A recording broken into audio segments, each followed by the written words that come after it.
Hello everyone, कैसे हैं आप सब। मैं कोमल, और चलिए आज एक और टॉपिक पे बात करते हैं।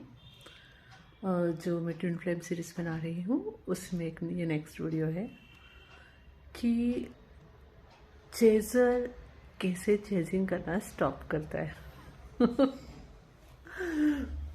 तो ये नेचुरली होता है। जैसे जैसे इस जर्नी पे ट्रस्ट आता है और गॉड के साथ जो रिलेशनशिप है वो समझ में आता है कि आखिरकार गॉड क्या चाहते हैं। जब ये पूरी तरह से ट्रस्ट डेवलप अंदर से होने लगता है कि गॉड खुद सबसे पहले चाहते हैं कि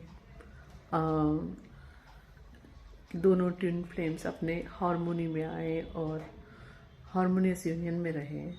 गॉड का खुद का मेन गोल यही है। जब इस बात पे ट्रस्ट आने लगता है और ये कहेंगे कि गॉड के साथ रिश्ता और अच्छा होने लगता है, तो ये चीज़ स्वतः होती है। अपने आप चेजर के अंदर से चेजिंग करने की इच्छा कम होती जाती है।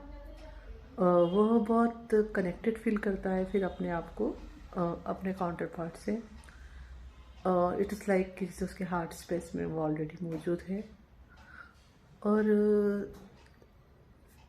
फिर उसका मोटिव थोड़ा चेंज होने लगता है लाइफ का। वो अपने आप में खुशी ढूंढना शुरू करता है और ज़्यादा लाउड महसूस करता है। और जैसे जैसे ये चीज़ बढ़ती जाती है,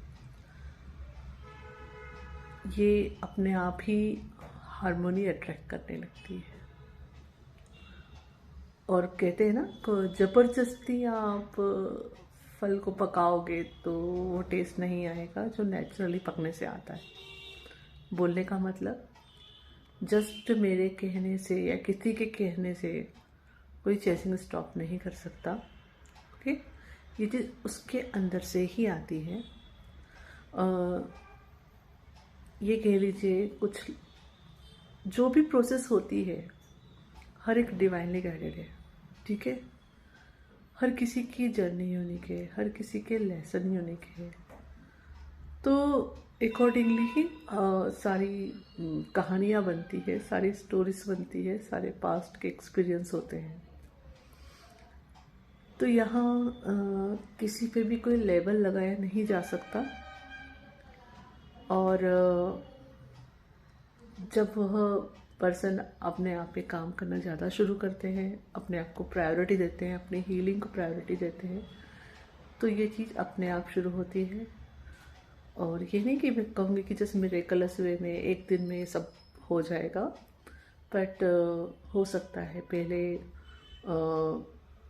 टाइम ड्यूरेशन को लेके कह सकते हैं कि पहले 2 दिन हो, फिर 3 दिन, फिर 4 दिन, फिर 5 दिन, ऐसे ऐसे करते हुए प्रोग्रेस होती है और चेजर अपने आप ही चेजिंग करना बंद कर देता है, क्योंकि उसको पूरा ट्रस्ट आ जाता है कि हाँ। और इसमें जो सबसे इम्पॉर्टेंट पॉइंट है वो ये है कि सबसे बड़ी रीज़न क्या होती है चेजिंग की? इनसिक्योरिटी। कि कहीं ना कहीं चेजर के अंदर ये डर रहता है कि वो चेजिंग नहीं करेगा तो खो देगा नेक्स्ट पर्सन को। मतलब कहीं ना कहीं उसको इस बात का डर है कि उस नेक्स्ट पर्सन उसका ट्रू ट्विन फ्लेम है भी या नहीं। तो जब उसके अंदर ये विश्वास पूरी तरह से आ जाता है कि नहीं, डरने की कोई बात नहीं है, हर चीज़ गॉड के द्वारा टेकन केयर की जा रही है और नेक्स्ट पर्सन उसका ट्रू ट्विन फ्लेम है, फिर सारी इनसिक्योरिटीज उसके अंदर से अपने आप ही ख़त्म होने लगती है। जैसे मैंने कहा, ये भी प्रोसीजर है, ये भी धीरे धीरे धीरे धीरे बढ़ता है और अल्टीमेटली उस मुकाम में पहुंच जाता है। फिर जहाँ चेजर चेजिंग करना बंद करता है और जब भी बात करता है वो पीसफुल कन्वर्सेशन होती है, और उसमें वो चेजिंग इम्पैक्ट एनर्जी नहीं होती है। आई होप ये इन्फॉर्मेशन आपके काम आएगी। Thank you.